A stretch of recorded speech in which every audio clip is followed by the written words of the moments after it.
Here's an interesting fact. I lost sleep for a week over this. Ready? If you look at the common ancestor between fungus and animals, because the tree of life ultimately has one taproot, okay? And as it splits, it speciates, and you get all these things. The diversity of life on Earth is enabled by the fact that life can speciate. Okay. You look at the common ancestor between animals and fungus. The common ancestor between humans and mushrooms split later than its common ancestor split with green plants. What that means is we and mushrooms are more alike than either we or mushrooms are to green plants. Well, mushrooms breathe oxygen. All I'm saying is, you grill a portobello mushroom? What's the first word people use to describe it? Vegetarian. No, they talk about mushrooms tasting meaty. Yeah. Yeah, meaty mushroom. No one has, last I checked, no one has ever accused kale of tasting meaty. No. So in a way, we're kind of biting into ourselves. Plus mushrooms, shrooms, people have whole relationships with mushrooms. Oh, yeah. Yeah. Oh, yeah. So, and mushrooms are fungus. Fungus thrives on our body. Have you ever done psychedelic mushrooms? I've never done anything psychedelic. Why? Can I tell you why? Yeah, please do. So I don't know if it's a good reason. I don't know if it's the best reason that can exist, but for me it's a really good reason. The human mind barely works as it is. Barely. You ever see a book of optical illusions? Mm-hmm. No one doesn't love a good book of optical illusions. And you turn the page. Oh, what is that? Oh, is it in the page? Out of the page? Is the line longer? Is it shorter? And you scratch in your head. These are simple line drawings that confound the human mind's ability to interpret.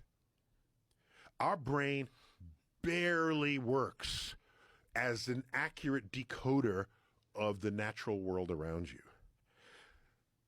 You now want to stir in chemicals?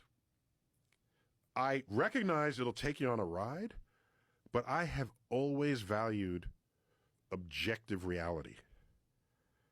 I don't want anything interfering with my understanding of what is actually happening in front of me. And there are people who would claim that under the influence, they're accessing some actual other reality. All I can say is, if in that other reality you can, invent the James Webb Space Telescope, tell me about it. Well, if you can figure out how to fly, and if you can do that, tell us about it.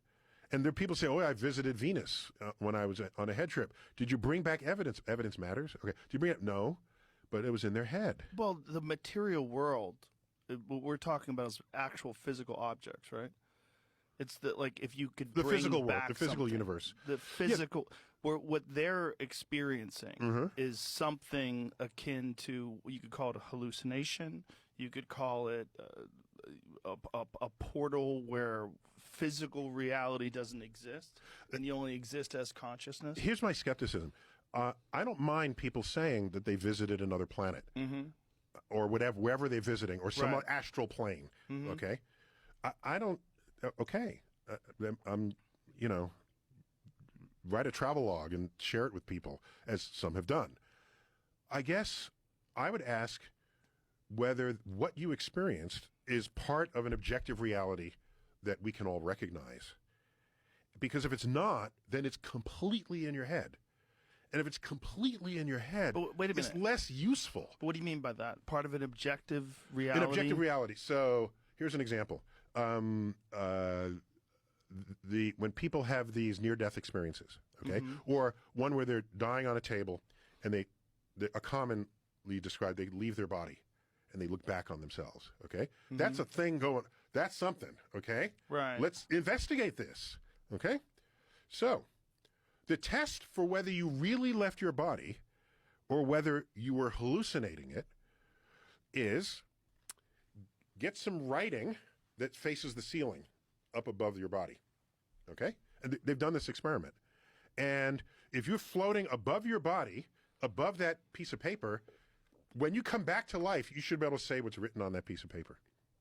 And that is yet to happen. If you get above it. Yeah, if you get above it, correct. That is yet to happen. That'd be really good. Where would that piece of paper be? Suspended? Yeah, no, you have to put it up on a shelf or something. Yeah, you'd be able to put it in a way that it would be clearly. But then the person would have to die knowing that piece of paper was there and then be brought back? Possibly. Yeah, I mean, so you'd have to tell them, hey, I know you're going to die. You're going to die. If you come back, yeah. I have a piece of paper up here. That Go seems read like from it. A pretty ridiculous experiment to try to if achieve. You care. Wait, pause.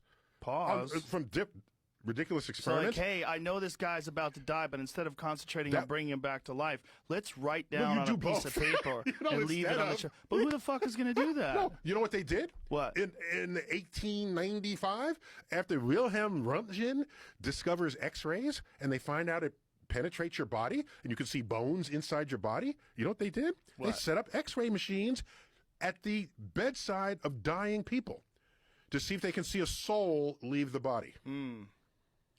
And everybody just got cancer from the radiation. They died from cancer? No, I thought that was an admirable attempt. Yes, to make a measurement. Yeah, that's interesting. But, yes. But how would you possibly know that someone is going to die and or have a near-death experiment? A near-death experience, rather, and then put a piece of paper on a shelf. What you want to do, you'd have to be really organized about that. Yeah. And if you want to do this en masse, you'd have to just like have shelves in every bedroom, in every room, of every ER. Every ER, correct. Or yeah. How often does that happen where people have above their body experiences? It's very frequently reported. Very frequently? Oh, yeah. I'm just saying that the brain is capable of so much extraordinary thought within itself. Of course. That what I care about for the world is what is objectively true, and what's objectively true can be verified by multiple people. And if it's only true within your head, it's not useful, is all I'm saying. How could it not be useful? To if it's other useful people. To you. Oh, and yeah. if useful to you, useful to other but people. hold on, if it's people. useful to you, and then that usefulness to you actually manifests itself in something that gets created because of this experience, like Kerry Mullis created the PCR method because he had an acid trip, and during the acid trip came up with this idea.